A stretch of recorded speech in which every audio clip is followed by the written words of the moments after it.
Hello everyone, welcome back to Sankala YouTube channel. So ನಾನು ಇವತ್ತಿನ ವಿಡಿಯೋದಲ್ಲಿ ನಮ್ಮ ಮನೇಲಿ ವರಮಹಾಲಕ್ಷ್ಮಿ ಹಬ್ಬ ಯಾವ ಥರ ನಾವು ಸೆಲೆಬ್ರೇಟ್ ಮಾಡಿದ್ದೀವಿ, ಹಿಂದಿನ ದಿನ ಎಲ್ಲ ಯಾವ ಥರ ತಯಾರಿ ಮಾಡ್ಕೊಂಡಿದ್ದೀವಿ ಅಂತ ಹೇಳಿಬಿಟ್ಟು ನಿಮಗೆ ಈ ವಿಡಿಯೋ ಮುಖಾಂತರ ತೋರಿಸ್ಕೊಡ್ತೀನಿ. ಸೊ ವಿಡಿಯೋನ ಎಲ್ಲೂ ಸ್ಕಿಪ್ ಮಾಡದೆ ಬಿಗಿನಿಂಗಿಂದ ಕಂಪ್ಲೀಟಾಗಿ ನೋಡಿ. ಸೊ ನಾವು ಯಾವ ಥರ ತಯಾರಿ ಮಾಡಿದ್ದೀವಿ, ಲಕ್ಷ್ಮಿನ ಯಾವ ಥರ ರೆಡಿ ಮಾಡಿದ್ವಿ ಅಂತ ಹೇಳಿಬಿಟ್ಟು ಪ್ರತಿಯೊಂದು ಡೀಟೇಲ್ಸ್ನ ನಾನು ಈ ವಿಡಿಯೋ ಮುಖಾಂತರ ನಿಮಗೆ ತೋರಿಸ್ಕೊಡ್ತೀನಿ.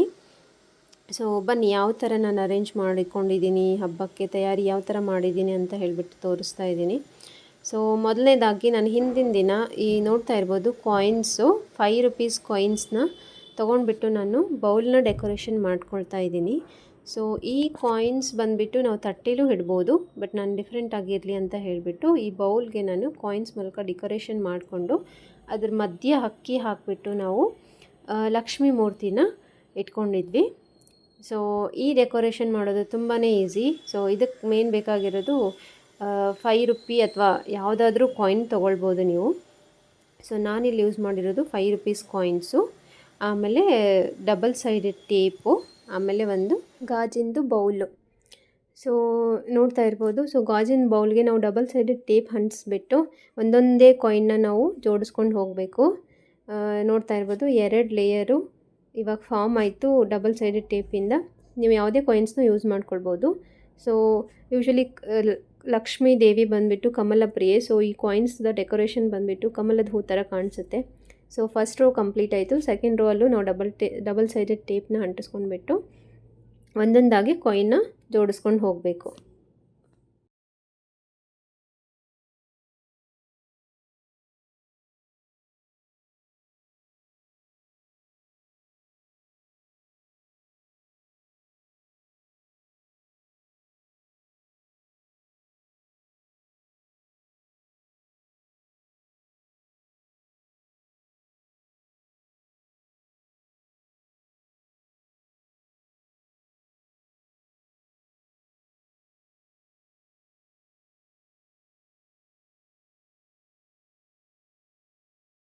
ಸೊ ಈ ಥರ ಕಮಲದ ಹೂ ಥರ ನಾನು ಡೆಕೋರೇಷನ್ನ ಮಾಡಿಕೊಂಡೆ ಕಾಯಿನಿಂದ. ಸೊ ನೋಡ್ತಾ ಇರ್ಬೋದು ಎಷ್ಟು ಬ್ಯೂಟಿಫುಲ್ ಆಗಿ ಬಂದಿದೆ. ಸೊ ಇದರೊಳಗಡೆ ನಾವು ಅಕ್ಕಿನ ತುಂಬಿಟ್ಟು ಅದ್ರ ಮೇಲೆ ನಾವು ಲಕ್ಷ್ಮೀ ಮೂರ್ತಿನ ಇಟ್ಕೊಳ್ಬೋದು. ಸೊ ಇದು ಬಂದುಬಿಟ್ಟು ನಾನು ಫಸ್ಟ್ ಡೆಕೋರೇಷನ್ ಐಟಮ್ ಮಾಡಿರೋದು ದೇವರಿಗೆ. ಅದಾದ ನಂತರ ಸಾಯಂಕಾಲ ಹೂ ಎಲ್ಲ ತೊಗೊಂಡು ಬಂದಿದ್ವಿ. ಸೊ ನೋಡ್ತಾ ಇರ್ಬೋದು ಇಲ್ಲಿ ಸೇವಂತಿಗೆ ಹೂ, ಮಾರಿಗೋಲ್ಡು ಅಥವಾ ಗುಲಾಬಿ ಇದೆಲ್ಲ ಹೂನ ತೊಗೊಂಡ್ಬಿಟ್ಟು ನಾನು ಉತ್ತರ ಕರ್ನಾಟಕದ ಸೈಡು ದೇವರಿಗೆ ಮತ್ತು ಮುತ್ತೈದರಿಗೆ ಅಂತ ಹೇಳಿಬಿಟ್ಟು ದಂಡಿನ ಕಟ್ತಾರೆ. ಸೊ ದಂಡಿನ ಯಾವ ಥರ ರೆಡಿ ಮಾಡಿದ್ವಿ ಅಂತ ನಿಮಗೆ ತೋರಿಸ್ಕೊಡ್ತೀನಿ. ಸೊ ನಾನಿಲ್ಲಿ ಸೇವಂತಿಗೆ ಮತ್ತು ಗುಲಾಬಿ ಹೂವಿಂದ 4 ಚಿಕ್ಕದಾಗಿರುವಂತಹ ಹೂವನ್ನ ಕಟ್ಕೊಳ್ತಾ ಇದ್ದೀನಿ. ಸೊ ಇದನ್ನ ದಂಡಿನ ರೆಡಿ ಮಾಡ್ಕೊಳ್ಳೋಕ್ಕೆ. ಸೊ ಈ ಥರ ಎಲ್ಲ 4 ಪೀಸ್ ಹಾಕಿಬಿಟ್ಟು ಹೂವನ್ನ ಕಟ್ಕೊಳ್ಬೇಕು. ಸೊ ಇದೆಲ್ಲ ಕಟ್ಬಿಟ್ಟು ದಂಡಿನ ರೆಡಿ ಮಾಡಬೇಕು. ಸೊ ನನ್ನ ತಂಗಿ ದಂಡಿನ ರೆಡಿ ಮಾಡ್ತಿದ್ಲು. ಅದೇ ಟೈಮಲ್ಲಿ ನಾನು ಲಕ್ಷ್ಮಿ ಫೋಟೋಕ್ಕೆ ಅಂತ ಹೇಳಿ ಡಿಫ್ರೆಂಟಾಗಿ ಹಾರನ ರೆಡಿ ಮಾಡ್ಕೊಳ್ಬೇಕು ಅಂತ ಹೇಳಿಬಿಟ್ಟು ಇಲ್ಲಿ ದಾರನ ತೊಗೊಂಡ್ಬಿಟ್ಟು ಸಪೋರ್ಟ್ಗೆ ನೀವು ಯಾವುದಾದ್ರೂ ಚೇರ್ದು ಅಥವಾ ಏನಾದರೂ ಸಪೋರ್ಟ್ಗೆ ಅಂತ ಕಟ್ಕೊಳ್ಬೇಕು. ಸೊ ಅದನ್ನು ಕಟ್ಬಿಟ್ಟು ಮಿಡಲ್ ಪೋರ್ಷನಲ್ಲಿ ಪ್ಲೇಸ್ ಇದೆ ಅಲ್ವಾ, ಅದರೊಳಗಡೆ ಒಂದೊಂದಾಗಿ ಸೇವಂತಿಗೆ ಹೂ ಅಥವಾ ಮಾರಿಗೋಲ್ಡ್ನ ಹೂ ಇಟ್ಬಿಟ್ಟು ನಾಟ್ ಹಾಕ್ಕೊಂಡು ಹೋಗಬೇಕು. ಸೊ ನೋಡ್ತಾ ಇರ್ಬೋದು ನಾನು ಫಸ್ಟು ಹೂನ ಇಟ್ಟಿದ್ದೀನಿ. ನೆಕ್ಸ್ಟ್ ಹೂನು ಮಿಡಲ್ ಪೋರ್ಷನಲ್ಲಿ ಇಟ್ಬಿಟ್ಟು ಸ್ವಲ್ಪ ಡಿಫ್ರೆಂಟಾಗಿ ಚೆನ್ನಾಗಿ ಕಾಣಲಿ ಅಂತ ಹೇಳಿಬಿಟ್ಟು ರೋಸ್ದು 2 ಪೆಟಲ್ಸ್ನ ಸಹ ಅದ್ರ ಮಧ್ಯದಲ್ಲಿ ಇಡ್ತಾ ಇದ್ದೀನಿ. ಸೊ ಹಳದಿ ಮತ್ತು ಕುಂಕುಮ ಒಂಥರ ಶುಭ ಸಂಕೇತ ಅಲ್ವಾ. ಸೊ ಅದನ್ನು ಇಂಡಿಕೇಟ್ ಮಾಡುತ್ತಂತ, ಅರಿಶಿನ ಕುಂಕುಮನ ಇಂಡಿಕೇಟ್ ಮಾಡುತ್ತಂತ ಹೇಳಿಬಿಟ್ಟು ನಾನು ಮಾರಿಗೋಲ್ಡ್ ಮತ್ತು ಗುಲಾಬಿ ಹೂನ ಯೂಸ್ ಮಾಡ್ಕೊಂಡ್ಬಿಟ್ಟು ಇಲ್ಲಿ ಲಕ್ಷ್ಮೀ ದೇವಿಗೆ ಹಾರನ ರೆಡಿ ಮಾಡ್ತಾ ಇದ್ದೀನಿ.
ಕಂಪ್ಲೀಟ್ ಆದ ತಕ್ಷಣ ಅದನ್ನ ಕಟ್ ಮಾಡ್ಕೊಳ್ಬೋದು. ನಾನು ಅದೇ ಲಕ್ಷ್ಮಿ ಫೋಟೋ ಒಂದು ಸ್ವಲ್ಪ ದೊಡ್ಡದಾಗಿರೋ ಸಲುವಾಗಿ ಈ ಥರ 2 ಸಪ್ರೇಟಾಗಿ ಕಟ್ಕೊಂಡ್ಬಿಟ್ಟು ಹಾರನ ಮಾಡಿದ್ದೀನಿ. ಇದು ಫೈನಲ್ ಲುಕ್ಕು, ಈ ಥರ ಹಾರ ಬಂದಿರೋದು. ಸೊ ನೀವು ಮನೇಲಿ ಟ್ರೈ ಮಾಡಿ. ಈ ಥರ ಸೇವಂತಿಗೆ ಅಥವಾ ಮಾರಿಗೋಲ್ಡ್ ಹೂವು ಇದ್ದರೆ ಈ ಥರ ಹಾರ ಕಟ್ಟೋಕ್ಕೆ. ಹಾರ ಎಲ್ಲ ಕಟ್ಟಿ ಆಯಿತು. ನಾನು ಮುಂಚೆನೇ ತೋರಿಸ್ದಂಗೆ ಒಂದು ಫೋರ್ ಚಿಕ್ಕ ಚಿಕ್ಕದಾಗಿ ಹೂವನ್ನ ಕಟ್ಕೊಂಡಿದ್ದೆ. ಆಮೇಲೆ ಇಲ್ಲಿ ರಾಖಿ ನೋಡ್ತಾ ಇದ್ದೀರಾ, ರಕ್ಷಾಬಂಧನ ಇತ್ತು ಅದೇ ಟೈಮಲ್ಲಿ. ಸೊ ನಾನು ನಮ್ಮ ಸೈಡೆಲ್ಲ ದಂಡಿ ಕಟ್ತಾರೆ. ನನ್ನ ತಂಗಿ ಇಲ್ಲಿ ದಂಡಿ ಕಟ್ಟೋಕ್ಕೆ ಹೆಲ್ಪ್ ಮಾಡ್ತಾ ಇದ್ಲು. ಸೊ ದಂಡಿ ಅಂದರೆ ಯೂಶ್ವಲಿ ಮುತ್ತೈದೆಯರು ಉಣಿಸ್ಬೇಕಾದ್ರೆ ಉತ್ತರ ಕರ್ನಾಟಕದ ಸೈಡು ದಂಡಿನ ಕಟ್ಬಿಟ್ಟು ಪೂಜೆ ಎಲ್ಲ ಮಾಡ್ತಾರೆ. ಸೊ ಇದು ಫೈನಲ್ ಔಟ್ಲುಕ್ ಫಾರ್ ದ ದಂಡಿ. ಈ ಥರ ಕಾಣಿಸುತ್ತೆ. ಯೂಶ್ವಲಿ ಸ್ಟಾರ್ಸ್ ಎಲ್ಲ ಯೂಸ್ ಮಾಡ್ತಾರೆ. ಮಿಡಲ್ ಪೋರ್ಷನಲ್ಲಿ ಸ್ಟಾರ್ ಸಿಕ್ಕಿರಲಿಲ್ಲ ನನಗೆ, ಅದಕ್ಕೆ ನಾನು ರಾಖಿನ ಯೂಸ್ ಮಾಡಿಕೊಂಡು ನನ್ನ ತಂಗಿ ದಂಡಿನ ರೆಡಿ ಮಾಡಿದ್ಲು. ಸೊ ಫೈನಲ್ ಆಗಿ ದಂಡಿ ಈ ಥರ ಕಾಣಿಸುತ್ತೆ. ಸೊ 4 ದಂಡಿನ ಕಟ್ಕೊಂಡಿದ್ವಿ ನಾವು. ಸೊ ದಂಡಿ ಎಲ್ಲ ಕಟ್ ಆದಮೇಲೆ ನನ್ನ ಹಸ್ಬೆಂಡು ತೋರಣ ಕಟ್ಟೋಕ್ಕೆ ಅಂತ ಹೆಲ್ಪ್ ಮಾಡ್ತಾಯಿದ್ರು. ಸೊ ನೋಡ್ತಾ ಇರ್ಬೋದು, ಮಾವಿನೆಲೆ ಎಲ್ಲನೂ ಬಿಡಿಸ್ಬಿಟ್ಟು ಇಡ್ತಾಯಿದ್ರು ಅವರು ಅಂತ ಹೇಳಿಬಿಟ್ಟು ಮಾವಿಂದು ಎಲೆನ ಎಲ್ಲ ರೆಡಿ ಮಾಡ್ಕೊಳ್ತಾ ಇದ್ರು. ಇದು 1 ಡೇ ಮುಂಚೆನೇ ನಾವು ಮಾಡಿರೋದು. ಅದು ಎಲೆ ಎಲ್ಲ ನೀಟಾಗಿ ವಾಶ್ ಮಾಡಿಬಿಟ್ಟು ಅದನ್ನ ತೋರಣನ ರೆಡಿ ಮಾಡ್ಕೊಂಡಿದ್ವಿ. ಸೊ ನೋಡ್ತಾ ಇರ್ಬೋದು, ಈ ಥರ ಮಾವಿನೆಲೆ, ಫ್ರೆಶ್ ಆಗಿರೋ ಮಾವಿನೆಲೆ ತೋರಣನ ರೆಡಿ ಮಾಡ್ಕೊಂಡ್ವಿ. ಸೊ ಇದೆಲ್ಲ ತೋರಣ ಮಾಡಿದ ನಂತರ ಲಕ್ಷ್ಮಿಗೆ ಡೆಕೋರೇಷನ್ ಮಾಡಿದ್ವಿ. ಸೊ ಇದು ನಮ್ಮದು ಸಿಂಪಲ್ ಆಗಿರೋಂಥ ಲಕ್ಷ್ಮಿಗೆ ಡೆಕೋರೇಷನ್. ಸೊ ನೋಡ್ತಾ ಇರ್ಬೋದು, ನಾನು ಮಾರ್ಕೆಟಲ್ಲಿ ಹ್ಯಾಂಗಿಂಗ್ಸ್ನ ತೊಗೊಂಡ್ಬಂದಿದ್ದೆ ಡೆಕೋರೇಷನ್ ಐಟಮ್ಗೆ ಅಂತ ಹೇಳಿಬಿಟ್ಟು. ವೈಟ್ ಪಿಂಕ್ ಕಾಂಬಿನೇಷನ್ ಇರೋಂತಹ ಹ್ಯಾಂಗಿಂಗ್ಸು ಮತ್ತು 2 ಡ್ರೀಮ್ ಕ್ಯಾಚರ್ಸ್ ಥರ ಇರೋಂಥ ಮಣಿದಿರೋಂಥ ಡೆಕೋರೇಷನ್ ಐಟಮ್. ಸೊ ಇದು ಫೈನಲ್ ಔಟ್ಲುಕ್ಕು. ಸೊ ಇದು ನಾನು ವರಮಹಾಲಕ್ಷ್ಮಿಗೆ ಡೆಕೋರೇಷನ್ ಮಾಡಿರೋ stage. So next day means Friday morning ನಾವೆಲ್ಲ ಬೇಗನೆ ಎದ್ಬಿಟ್ಟು ತಲೆ ಸ್ನಾನ ಎಲ್ಲ ಮಾಡ್ಕೊಂಡ್ಬಿಟ್ಟು ಮನೆ ಮುಂದೆ ರಂಗೋಲಿ ಅಂತ ಹಾಕ್ತಾಯಿದ್ದೆ.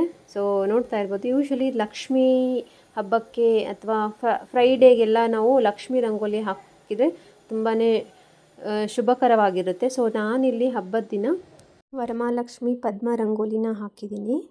ಸೊ ನೋಡ್ತಾ ಇರ್ಬೋದು ಯಾವ ಥರ ರಂಗೋಲಿನ ಬಿಡಿಸಿದ್ದೀನಿ ಅಂತ ಹೇಳಿಬಿಟ್ಟು.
ಡೇಸು ಅಥವಾ ಮಂಗಳವಾರ, ಶುಕ್ರವಾರ ಮತ್ತು ಮಂಗಳವಾರ ಹೊಸ್ಲನ್ನ ನೀಟಾಗಿ ಅರಿಶಿಣದಿಂದ ನೀಟಾಗಿ ಒರೆಸ್ಬಿಟ್ಟು ಅದ್ರ ಮೇಲೆ ರಂಗೋಲಿನ ಬಿಡಿಸ್ಬೇಕು.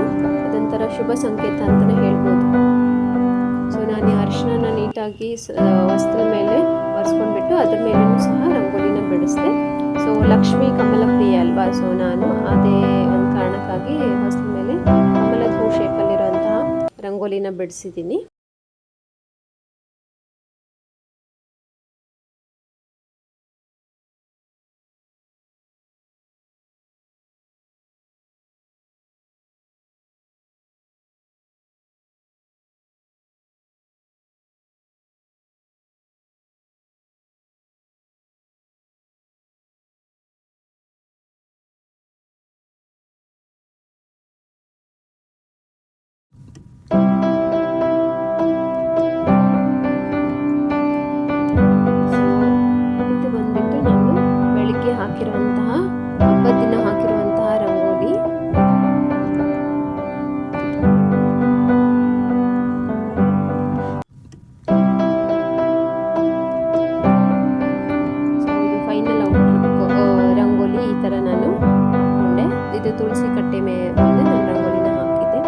ಸೊ ಬೆಳಗ್ಗೆ ಮುಹೂರ್ತ ನೋಡ್ಕೊಂಡ್ಬಿಟ್ಟು ನಾವು ಕಳಶ ಪ್ರತಿಷ್ಠಾಪನೆ ಮಾಡ್ಕೊಳ್ಬೇಕು. ನಾನು ಈ ಕಳಶ ಪ್ರತಿಷ್ಠಾಪನೆ ಮಾಡೋದು ವಿಡಿಯೋ ಮಾಡಿಲ್ಲ, ಬಟ್ ಅದನ್ನು ಮಾಡ್ಕೊಂಡಿದ್ವಿ ಮುಹೂರ್ತ ಟೈಮೆಲ್ಲ ನೋಡ್ಕೊಂಡ್ಬಿಟ್ಟು. ಸೊ ಕಳಶ ಎಲ್ಲ ಇಟ್ಕೊಂಡ್ಬಿಟ್ಟು ದೇವಿಗೆ ಸಾರಿನ ರೆಡಿ ಮಾಡ್ಕೊತಾ ಇದ್ವಿ. ಸೊ ಸಾರಿನ ರೆಡಿ ಮಾಡ್ಕೊಳ್ಳೋದು ತುಂಬಾ ಈಸಿ. ದೇವಿಗೆ ಇದು ನೋಡ್ತಾ ಇರ್ಬೋದು, ನಾನು ಇದು ಪಿಂಕ್ ಮತ್ತು ಗ್ರೀನ್ ಕಾಂಬಿನೇಷನ್ ಇರೋಂತಹ ಸಾರಿನ ಲಕ್ಷ್ಮಿಗೆ ತೊಗೊಂಡು ಬಂದಿದ್ವಿ. ಅದನ್ನು ಒಂದು ಸೈಡಲ್ಲಿ ಪ್ಲೇಟ್ಸ್ ಮಾಡಿಕೊಂಡು ಹೋಗಬೇಕು ಮುಂದೆ ಹಾಕೋಕ್ಕೆ. ಸಮನಾದಂಥ ಸೈಜಲ್ಲಿ ಪ್ಲೇಟ್ಸ್ನ ರೆಡಿ ಮಾಡ್ಕೊಂಡ್ವಿ ಫಸ್ಟು. ಸೊ ಇದು ಪ್ಲೇಟ್ಸ್ ಎಲ್ಲ ರೆಡಿ ಆದ ನಂತರ ಇದಕ್ಕೆ ನಾವು ಕ್ಲಿಪ್ಸ್ನ ಇಟ್ಕೊಂಡು ಹೋಗಬೇಕು ಅದನ್ನು ಟೈ ಮಾಡೋವರೆಗೂ. ಸೊ ಈ ಥರ ಪ್ಲೇಟ್ಸ್ ರೆಡಿ ಮಾಡಿಕೊಂಡು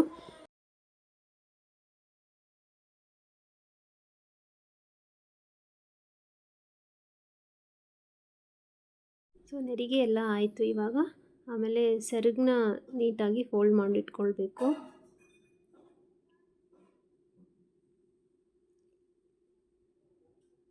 ಸೊ ಸೆರಗನ್ನು ಸಹ 4ರಿಂದ 5 ಪ್ಲೇಟ್ ಬರೋ ಥರ ನೀಟಾಗಿ ಫೋಲ್ಡ್ ಮಾಡಿಕೊಂಡು ಅದಕ್ಕೆ ಕ್ಲಿಪ್ನ ಇಟ್ಕೊಳ್ಬೇಕು. ನಾವು ಕ್ಲಿಪ್ನ ಇಟ್ಕೊಂಡ್ರೆ ಉಡಿಸ್ಬೇಕಾದಾಗ ನಮಗೆ ಈಸಿ ಆಗುತ್ತೆ. ಸೊ ನೋಡ್ತಾ ಇರ್ಬೋದು, ನಾನು ಕಳಶಕ್ಕೆ ಸೀರೆನ ಹೊಲಿಸ್ತಾ ಇದ್ದೀನಿ. ಅದಕ್ಕೆ ನಾನು ಒಂದು ದಾರ ತೊಗೊಂಡಿದ್ದೀನಿ. ಅದಕ್ಕೆ ನಾವು ನೆರಿಗೆ ಮಾಡಿರ್ತೀವಲ್ವ ಅದನ್ನ ಫಸ್ಟ್ ಹಾಕ್ಕೊಳ್ಬೇಕು. ಅದಾದ ನಂತರ ಕಳಶಕ್ಕೆ ಟೈ ಮಾಡಬೇಕು.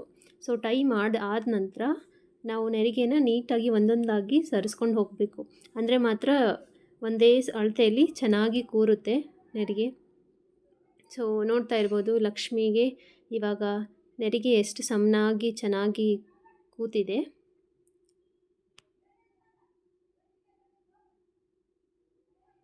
ಸೊ ಲಕ್ಷ್ಮಿಗೆ ನಾನು ನನ್ನ ತಂಗಿ ಇಬ್ಬರು ಸೇರಿಬಿಟ್ಟು ಸೀರೆನ ರೆಡಿ ಮಾಡಿದ್ವಿ. ಸೊ ನೋಡ್ತಾ ಇರ್ಬೋದು, ಇವಾಗ ಪ್ಲೇಟ್ಸ್ ಎಲ್ಲ ಸಮನಾಗಿ ಕೂತಿದೆ. ಅದು ಪ್ಲೇಟ್ಸ್ ಎಲ್ಲ ಸರಿ ಮಾಡಿದ ನಂತರ ನಾವು ದೇವರಿಗೆ ಸೆರಗನ್ನ ಹಾಕಬೇಕು. ಸೊ ಸೆರಗು ಹಾಕಬೇಕಾದ್ರೂ ಸಹ ನಾವು ಪ್ಲೇಟ್ಸ್ ಮಾಡ್ಕೊಂಡಿರ್ತೀವಲ್ವ ಅದನ್ನ ನೀಟಾಗಿ ಚೆನ್ನಾಗಿ ಒಂದೊಂದಾಗಿ ಲೇಯರ್ ಅಥವಾ ಪ್ಲೇಟ್ಸ್ ಯಾವ ಥರ ಬರುತ್ತೆ ಆ ಥರ ನೀಟಾಗಿ ಚೆನ್ನಾಗಿ ಫೋಲ್ಡ್ ಮಾಡ್ಕೊಳ್ಬೇಕು. ಅಂದರೆ ಮಾತ್ರ ಲಕ್ಷ್ಮಿ ಚೆನ್ನಾಗಿ ಕಾಣಿಸುತ್ತೆ ಸೀರೆ ಉಡಿಸಿರೋದು. ಸೊ ಈ ಥರ ಪ್ಲೇಟ್ಸ್ನ ಸರಿಯಾಗಿ ಮಾಡ್ಕೊಂಡ್ಬಿಟ್ಟು ಅದನ್ನ ಸೆರಗನ್ನ ನಾವು ಮುಂದೆ ತೊಗೊಂಡ್ಬಿಟ್ಟು, ನಾನು ಉಡಿಸಿರೋ ಸೀರೆ ಬಂದುಬಿಟ್ಟು ಕಾಟನ್ ಸಾರಿ ಆಗಿರೋ ಸಲುವಾಗಿ ಅದಕ್ಕೆ ಎಂಡಲ್ಲಿ ಬದ್ಕಿ ಅಂತ ಹೇಳ್ತಾರೆ. ಸೊ ಅದನ್ನ ಬಂದಿತ್ತು. ಸೊ ಅದನ್ನ ನಾನು ಫೋಲ್ಡ್ ಮಾಡಿಬಿಟ್ಟು ಒಂದು ಪಿನ್ನ ಹಾಕಿದ್ದೀನಿ. ಸೊ ನೋಡ್ತಾ ಇರ್ಬೋದು ಯಾವ ಥರ ಸೀರೆನ ಉಡಿಸ್ತಾ ಇದ್ದೀವಿ ಅಂತ ಹೇಳ್ಬಿಟ್ಟು.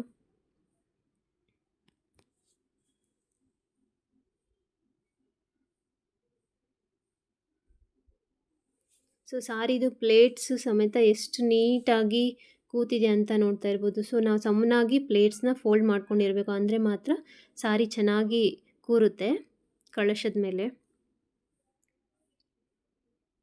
ಸೊ ಇವಾಗ ಸಾರಿ ಉಡಿಸಿದ್ದೀವಿ, ಅದಕ್ಕೆ ನಾವು ಡಾಬ್ನ ಹಾಕ್ತಾಯಿದ್ದೀವಿ. ಯೂಶ್ವಲಿ ದೇವ್ರ ಐಟಮ್ಸ್ನ ನಾವು ಸಪ್ರೇಟಾಗಿ ಪರ್ಚೇಸ್ ಮಾಡಿದ್ರೆ ಒಳ್ಳೆಯದು. ಸೊ ನಾವು ದೇವರಿಗೆ ಅಂತ ಹೇಳಿಬಿಟ್ಟು ಎಲ್ಲನೂ ಸಪ್ರೇಟಾಗಿ ತೊಗೊಂಡು ಬಂದಿರೋದು.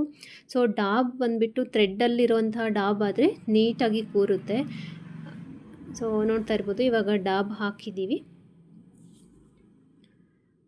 ನೀವು ದೇವರಿಗೆ ಹಾಕ್ಕೊಂಡಿರೋಂತಹ ಒಡವೆನೇ ಹಾಕ್ತಾಯಿದ್ರೆ ಅದನ್ನ ನೀಟಾಗಿ ವಾಶ್ ಮಾಡಿಬಿಟ್ಟು ಹಾಕ್ಕೊಳ್ಬೋದು. ಇಲ್ಲಾಂದರೆ ಸಪ್ರೇಟ್ ಆರ್ಟಿಫಿಷಿಯಲ್ ಆಗಿ ತೊಗೊಂಡು ಬಂದಿದ್ದರೆ ಅದನ್ನು ಸಹ ನಾವು ಯೂಸ್ ಮಾಡ್ಕೊಳ್ಬೋದು ದೇವರಿಗೆ.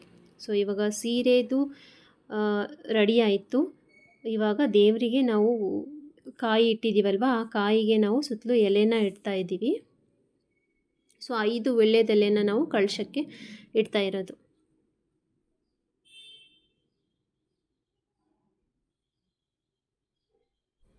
ಎಲೆಯಿಂದ ಕಳಶ ಎಲ್ಲ ರೆಡಿ ಮಾಡ್ಕೊಂಡ್ಬಿಟ್ಟು ಇವಾಗ ಮುಖಪದ್ಮವನ್ನು ಕಟ್ತಾ ಇದ್ದೀವಿ. ಅಮ್ಮನವ್ರ ಮುಖಕ್ಕೆ ನಾನು ಮೊದಲೇ ಅಲಂಕಾರ ಮಾಡಿಬಿಟ್ಟು ಇಟ್ಕೊಂಡಿದ್ದೆ.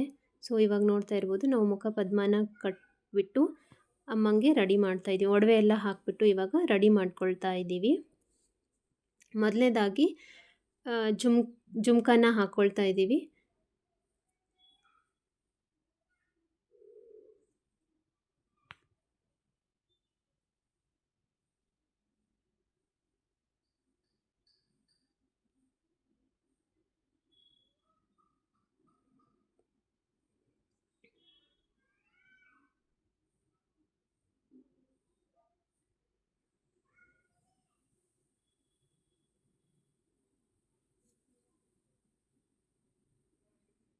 ಸೊ ಜುಮ್ಕ ಎಲ್ಲ ಹಾಕಿಬಿಟ್ಟು ಅಮ್ಮನವ್ರಿಗೆ ಒಡವೆ ಎಲ್ಲನೂ ಹಾಕ್ಕೊಳ್ತಾ ಇದ್ದೀವಿ.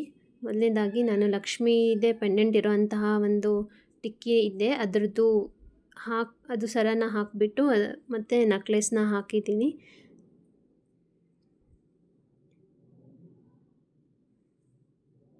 ಸೊ ಅದಾದಮೇಲೆ ಮುತ್ತಿಂದು ಒಂದು ಸರ ಇತ್ತು ನನ್ನ ಹತ್ರ. ಸೊ ಅದನ್ನು ಸಹ ನೀಟಾಗಿ ವಾಶ್ ಮಾಡಿಬಿಟ್ಟು ನಾನು ಮೂರ್ತಿಗೆ ಹಾಕಿದ್ದೀನಿ. ಸೊ ಮುಖ ಪದ್ಮನೂ ನಾವು ನೀಟಾಗಿ ರೆಡಿ ಮಾಡಿಕೊಂಡ್ರೆ ಅಮ್ಮನವರು ಚೆನ್ನಾಗಿ ಕಾಣಿಸ್ತಾರೆ. ಸೊ ಇವಾಗ ಒಡವೆ ಎಲ್ಲ ಹಾಕಿ ಆಯಿತು.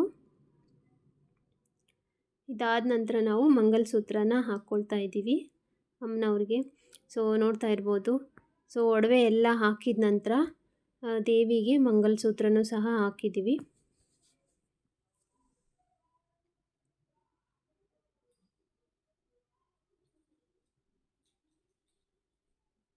ಸೊ ಅದಾದ ನಂತರ ಹಿಂದ್ಗಡೆ ಕಿರೀಟ ಅಂತ ಹೇಳ್ತಾರಲ್ವ, ಸೊ ಅದನ್ನ ದೇವರಿಗೆ ಇಟ್ಟಿದ್ದೀವಿ. ಸೊ ಇದು ಬಂದುಬಿಟ್ಟು ಅಮ್ಮನವರ ಲುಕ್ ಯಾವ ಥರ ಕಾಣಿಸ್ತಿದೆ ಅಂತ. ನಾನು ಅಲಂಕಾರ ಎಲ್ಲ ಮಾಡಿಬಿಟ್ಟು ದೇವರಿಗೆ ಒಂದು ದೃಷ್ಟಿ ಬೊಟ್ಟು ಸಹ ಇಟ್ಟಿದ್ದೀನಿ.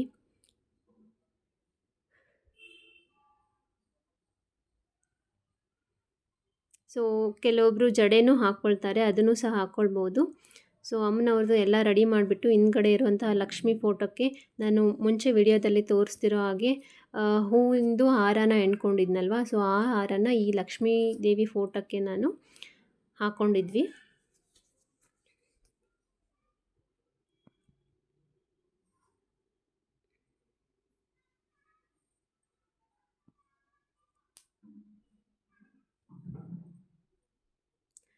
ಸೊ ಒಡವೆ ಎಲ್ಲ ಹಾಕ್ಕೊಂಡ್ಬಿಟ್ಟು ರೆಡಿ ಮಾಡಿಬಿಟ್ಟು ಹಿಂದ್ಗಡೆ ಇರೋಂತಹ ಲಕ್ಷ್ಮೀ ಫೋಟೋಕ್ಕೂ ಸಹ ವಿಭೂತಿ ಕುಂಕುಮ ಅದೆಲ್ಲ ಇಟ್ಬಿಟ್ಟು ಅಮ್ಮನವ್ರಿಗೆ ಬ್ಲೌಸ್ನ ಹಾಕ್ಕೊಂಡಿದ್ದೀವಿ. ಸೊ ಬ್ಲೌಸ್ ಎಲ್ಲ ಹಾಕ್ಕೊಂಡ್ಬಿಟ್ಟು ನಾನು ಮುಂಚೆನೇ ವಿಡಿಯೋದಲ್ಲಿ ತೋರಿಸ್ದಂಗೆ ದೇವ್ರಿಗೂ ಸಹ ನಾವು ದಂಡಿನ ಕಟ್ತೀವಿ. ಸೊ ದಂಡಿನ ಯೂಶ್ವಲಿ ತಲೆ ಮೇಲೆ ಕಟ್ಟೋದು, ಅದ್ರ ಸಲುವಾಗಿ ದೇವರಿಗೂ ಬ್ಲೌಸ್ ಹಾಕಿಬಿಟ್ಟು ಅದ್ರ ಮೇಲೆ ದಂಡಿನ ಕಟ್ಕೊಳ್ತಾ ಇದ್ದೀವಿ.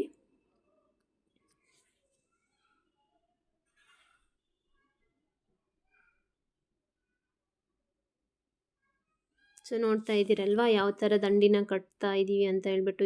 ದಂಡಿ ಎಲ್ಲ ಕಟ್ಬಿಟ್ಟು ದೇವಿಗೆ ನಾವು ಹೂನ ಮುಡಿಸ್ತಾ ಇದ್ದೀವಿ. ಸೊ ಅದಾದಮೇಲೆ ಕಮಲದ ಹೂ ತೊಗೊಂಡು ಬಂದಿದ್ವಿ. ಕಮಲದ ಹೂನು ಆ ಕಡೆ ಮತ್ತು ಈ ಕಡೆ ಎರಡೂ ಸೈಡು ಇಟ್ಕೊಂಡಿದ್ವಿ. ಅದಾದ ನಂತರ ಹೊಂಬಾಳೆ ತೊಗೊಂಡು ಬಂದಿದ್ವಿ, ಅದನ್ನೂ ಸಹ ದೇವರಿಗೆ ಇಟ್ಟಿದ್ವಿ. ಸೊ ನೋಡ್ತಾ ಇರ್ಬೋದು, ಹೊಂಬಾಳೆನ ಇಟ್ಬಿಟ್ಟು ಅದ್ರ ಜೊತೆ ನಾವು ಗುಲಾಬಿದ ಹೂ ತೊಗೊಂಡು ಬಂದಿದ್ವಿ, ಅದನ್ನೂ ಸಹ ದೇವರಿಗೆ ಮೂಡಿಸಿದ್ವಿ. ಸೊ ನೋಡ್ತಾ ಇರ್ಬೋದು.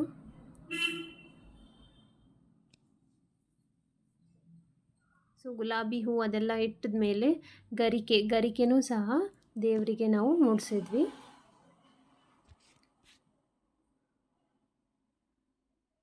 ಸೊ ಇದೆಲ್ಲ ಅಲಂಕಾರ ಮಾಡ್ಕೊಂಡ್ಬಿಟ್ಟು ಬೇರೆ ಐಟಮ್ಸ್ ಎಲ್ಲ ಇಟ್ಕೊಂಡ್ಬಿಟ್ಟು ನಾವು ರೆಡಿ ಮಾಡ್ಕೊಂಡ್ವಿ ಪೂಜೆಗಂತ ಹೇಳಿಬಿಟ್ಟು. ಆಮೇಲೆ ಅಮ್ಮನವ್ರಿಗೆ ನಾವು ಉಡಿ ತುಂಬಬೇಕು ಅಂತ ಹೇಳ್ತಾರೆ. ಸೊ ಉಡಿ ತುಂಬಕ್ಕೆ ನಾವು ಎಲ್ಲ ಉಡಿಯೋಕ್ಕೆ ಸಾಮಾನೆಲ್ಲ ರೆಡಿ ಮಾಡಿ ಇಟ್ಕೊಂಡಿದ್ವಿ. ಬಾಳೆಹಣ್ಣು, ಕೊಬ್ಬರಿ ಬಟ್ಲು, ಉತ್ತುತ್ತಿ, ಅರ್ಶಿಣ ಕೊಂಬು, ಅಡಿಕೆ, ಎಲೆ ಇದೆಲ್ಲನೂ ಇಟ್ಕೊಂಡ್ಬಿಟ್ಟು ಅದ್ರ ಜೊತೆ ನಿಂಬೆಹಣ್ಣು ಮತ್ತು ದೇವಿಗೆ ಅಂತ ಹೇಳಿಬಿಟ್ಟು ಬಳೆ ತೊಗೊಂಡು ಬಂದಿದ್ವಿ. ಅದನ್ನೂ ಸಹ ಉಡಿ ತುಂಬಬೇಕು ಅಂತ ಹೇಳಿಬಿಟ್ಟು ಅದೆಲ್ಲ ಐಟಮ್ಸ್ನ ದೇವ್ರ ಮುಂದೆ ಇಟ್ಟಿದ್ವಿ. ಸೊ ಅದಾದಮೇಲೆ ದೀಪಕ್ಕೆ ಅಂತ ಹೇಳಿಬಿಟ್ಟು ನಾವು ಸಮಯನೆಲ್ಲನೂ ರೆಡಿ ಮಾಡ್ಕೊಳ್ತಾ ಇದ್ವಿ. ಸೊ ನೋಡ್ತಾ ಇರ್ಬೋದು, ಈ ಥರ ಅಲಂಕಾರನ ನಾವೆಲ್ಲ ಮಾಡ್ಕೊಂಡ್ಬಿಟ್ಟು ಎಲ್ಲ ದೇವರಿಗೂ ಹೂ ಮುಡಿಸಿದ್ವಿ. ಮೊದಲನೇ ವಿಡಿಯೋದಲ್ಲಿ ತೋರಿಸಿರೋ ಹಾಗೆ ಕೊಯ್ದು ಕಮಲದ ಹೂನ ನಾನು ರೆಡಿ ಮಾಡ್ಕೊಂಡಿದ್ದೆ, ಅದನ್ನು ಸಹ ದೇವ್ರ ಮುಂದೆ ಇಟ್ಬಿಟ್ಟು ಅದರ ಮಧ್ಯದಲ್ಲಿ ನಾನು ಲಕ್ಷ್ಮೀ ಮೂರ್ತಿನ ಇಟ್ಕೊಂಡಿದ್ದೀನಿ. ಅದಾದಮೇಲೆ ದೇವರಿಗೆ ಆರತಿ ಬೆಳ್ಕೊಳ್ಳೋಕ್ಕೆ ಅಂತ ಕಳಶನೂ ಸಹ ರೆಡಿ ಮಾಡಿ ಇಟ್ಕೊಂಡಿದ್ದೀನಿ. ಸೊ ನೋಡ್ತಾ ಇರ್ಬೋದು, ಸ್ವೀಟು ಸಹ ನಮ್ಮ ಅಕ್ಕ ಬಂದಿದ್ಲು ಮನೆಗೆ. ಸೊ ಅಕ್ಕ ಅವರು ಸ್ವೀಟ್ಸ್ನ ರೆಡಿ ಮಾಡ್ಕೊಂಡು ಬಂದಿದ್ದರು. ಸೊ ಅದನ್ನು ಸಹ ದೇವ್ರಿಗೆ ನೈವೇದ್ಯಕ್ಕೆ ಅಂತ ಹೇಳಿಬಿಟ್ಟು ಮುಂದ್ಗಡೆ ಇಟ್ಟಿರೋದು. ಸೊ ಮತ್ತು ಯಾವುದಾದ್ರೂ 5 ವೆರೈಟಿ ಆಫ್ ಹಣ್ಣನ್ನು ಸಹ ನಾವು ದೇವ್ರಿಗೆ ಇಡಬೇಕಿತ್ತು. ಸೊ ನಾವು ನೋಡ್ತಾ ಇರ್ಬೋದು, ಸೇಬು, ಮೋಸಂಬಿ, ದಾಳಿಂಬೆ, ಅದೆಲ್ಲ 5 ಥರದ ಹಣ್ಣನ್ನು ನಾವು ದೇವರಿಗೆ ಅಂತ ಇಟ್ಟಿದ್ವಿ. ಅದಾದ ನಂತರ ದೀಪ ಎಲ್ಲ ಹಚ್ಚಿ ಪೂಜೆ ಮಾಡಿದ್ಮೇಲೆ ಮನೇಲಿರುವಂತಹ ಎಲ್ಲ ದೇವ್ರಿಗೂ ಸಹ ನಾವು ಪೂಜೆ ಮತ್ತು ನೈವೇದ್ಯನ ಮಾಡ್ಕೊಂಡ್ವಿ. ಸೊ ಇದು ಬಂದುಬಿಟ್ಟು ನಮ್ಮ ಮನೆಯಲ್ಲಿ ವರಮಹಾಲಕ್ಷ್ಮಿ ಹಬ್ಬದ್ದು ಸೆಲೆಬ್ರೇಷನ್ ಈ ಥರ ಆಯಿತು. ವರಮಹಾಲಕ್ಷ್ಮಿ ಹಬ್ಬದ ಜೊತೆಗೆ ನಾವು ಗಣಪತಿ ಪೂಜೆ ಮತ್ತು ಬಸವಣ್ಣನ ಪೂಜೆನೂ ಸಹ ಮಾಡಿದ್ವಿ. ಸೊ ಈ ಥರ ನಮ್ಮನೆ ವರಮಹಾಲಕ್ಷ್ಮಿ ಅಮ್ಮ ರೆಡಿ ಆಗಿದ್ಲು. ಅದಾದ ನಂತರ ಮನೆಯಲ್ಲಿರುವಂಥ ಎಲ್ಲ ದೇವ್ರಿಗೂ ಸಹ ನಾವು ಪೂಜೆನ ಮಾಡಿದ್ವಿ. ಸೊ ಪಾಂಡುರಂಗ, ವಿಠ್ಠಲ ಮತ್ತು ಆಂಜನೇಯಂದು ಸಹ ಪೂಜೆ ಎಲ್ಲ ಮಾಡಿಬಿಟ್ಟು ಮನೆ ದೇವ್ರಿಗೆ ಪೂಜೆ ಎಲ್ಲ ಮಾಡಿಬಿಟ್ಟು ಟೆಂಗ್ನ ಹೊಡ್ಕೊಂಡ್ಬಿಟ್ಟು ಮುತ್ತೈದೆಯರು ಊಟ ಮಾಡಿಸಿದ್ವಿ. ಮುತ್ತೈದೆಯರು ಉತ್ತರ ಕರ್ನಾಟಕದ ಸೈಡು ಮುತ್ತೈದೆಯರು ಮಾಡೋದು ಅಂತ ಹೇಳ್ತಾರೆ. ಸೊ ಅದಕ್ಕೆ ನಾನು ನನ್ನ ಅಕ್ಕ ಮತ್ತು ನನ್ನ ತಂಗಿಗೆ ವರಮಹಾಲಕ್ಷ್ಮಿ ಹಬ್ಬದ ದಿನ ಮುತ್ತೈದೆಯರನ್ನಾಗಿ ಮಾಡಿದ್ದೆ. ಸೊ ಅವ್ರಿಗೆ ನಾವು ಪೂಜೆ ಎಲ್ಲ ಮಾಡಿಬಿಟ್ಟು ಮುತ್ತೈದೆಯರ ಪೂಜೆ ನಾವು ಮೊದಲನೇದಾಗಿ ಪಾದ ಎಲ್ಲ ತೊಳೆದು ಪೂಜೆ ಮಾಡಿ ಅಗರಬತ್ತಿ ಬೆಳಗಿ ಕೈಗೆ ಎಲ್ಲ ಅರಿಶಿಣ ಕುಂಕುಮ ಹಚ್ಚಿಬಿಟ್ಟು ಉಡಿ ತುಂಬ್ತೀವಿ. ಉಡಿ ಎಲ್ಲ ತುಂಬಿದ ನಂತರ ದೇವರಿಗೆ ಯಾವ ಥರ ನೈವೇದ್ಯ ಇಡ್ತೀವಿ ಅದೇ ಥರನೇ ಮುತ್ತೈದೆಯರಿಗೂ ಸಹ ನಾವು ನೈವೇದ್ಯ ಇಡ್ದು ಕಳಶನ ಬೆಳಗ್ತೀವಿ. ಸೊ ಇದೆಲ್ಲ ಆದ ನಂತರ ಮುತ್ತೈದೆಯರು ಊಟ ಮಾಡಿಸಿದ ನಂತರ ಮನೆಯವರೆಲ್ಲ ಕಸಿನ್ಸ್ ಎಲ್ಲ ಬಂದಿದ್ದರು, ಅವರೆಲ್ಲ ಸೇರಿಬಿಟ್ಟು ನಾವು ಊಟ ಮಾಡ್ಕೊಂಡ್ವಿ. ಸೊ ನೋಡ್ತಾ ಇರ್ಬೋದು, ನಮ್ಮ ಮನೇಲಿ ಹಬ್ಬದ ಊಟ ಬಂದುಬಿಟ್ಟು ಗೋಧಿ ಹುಗ್ಗಿ, ಬೇಳೆ ಹೋಳಿಗೆ, ಚಪಾತಿ, ಸಂಡಿಗೆ, ಹಪ್ಪಳ, ಕೋಸಂಬರಿ, ಬದನೆಕಾಯಿ, ಚಟ್ನಿ ಪುಡಿ, ಅನ್ನ ಮತ್ತು ಸಾರು, ಇಷ್ಟೆಲ್ಲ ಅಡುಗೆನ ಮಾಡಿದ್ವಿ ನಾವು. ಸೊ ಈ ಥರ ನಾವು ನಮ್ಮ ಮನೇಲಿ ವರಮಹಾಲಕ್ಷ್ಮಿ ಹಬ್ಬನ ಸೆಲೆಬ್ರೇಟ್ ಮಾಡಿದ್ವಿ. ಹೋಪ್ ನಿಮಗೆ ಈ ವಿಡಿಯೋ ಇಷ್ಟ ಆಯಿತು ಅಂತ ಅಂದ್ಕೊಳ್ತೀನಿ. ಯಾವ ಥರ ದೇವಿನ ಅಲಂಕಾರ ಮಾಡಿರೋದು, ಪೂಜೆಗೆ ಯಾವ ಥರ ನಾವು ಸಿದ್ಧತೆ ಮಾಡ್ಕೊಂಡ್ವಿ ಅಂತ ಹೇಳಿಬಿಟ್ಟು ಇದೇ ಥರ ನೀವು ಸಪೋರ್ಟ್ ಮಾಡ್ತಾಯಿರಿ. ನಿಮ್ಮ ಮನೇಲಿ ಯಾವ ಥರ ವರಮಹಾಲಕ್ಷ್ಮಿ ಹಬ್ಬ ಮಾಡಿದ್ದೀರಿ ಅಂತ ಹೇಳಿಬಿಟ್ಟು ಕಮೆಂಟ್ ಸೆಕ್ಷನಲ್ಲಿ ಮೆನ್ಷನ್ ಮಾಡಿ. ಹೋಪ್ ನಿಮಗೆ ಈ ವರಮಹಾಲಕ್ಷ್ಮಿ ಹಬ್ಬದ ಸೆಲೆಬ್ರೇಷನ್ ವಿಡಿಯೋ ಇಷ್ಟ ಆಯಿತು ಅಂತ ಭಾವಿಸ್ತೀನಿ. ಇದೇ ಥರ ಸಪೋರ್ಟ್ ಮಾಡ್ಕೊಂಡಿರಿ. ನನ್ನ ಚಾನಲ್ನ ಸಬ್ಸ್ಕ್ರೈಬ್ ಮಾಡೋದು ಮಾತ್ರ ಮರಿಬೇಡಿ. ವರಮಹಾಲಕ್ಷ್ಮಿ ಅಮ್ಮ ಎಲ್ಲರಿಗೂ ಒಳ್ಳೇದು ಮಾಡಲಿ ಅಂತ ಬೇಡ್ಕೊಳ್ತಾ ನಾನು ಈ ವಿಡಿಯೋನ ಮುಗಿಸ್ತಾ ಇದ್ದೀನಿ. Thank you for watching this video.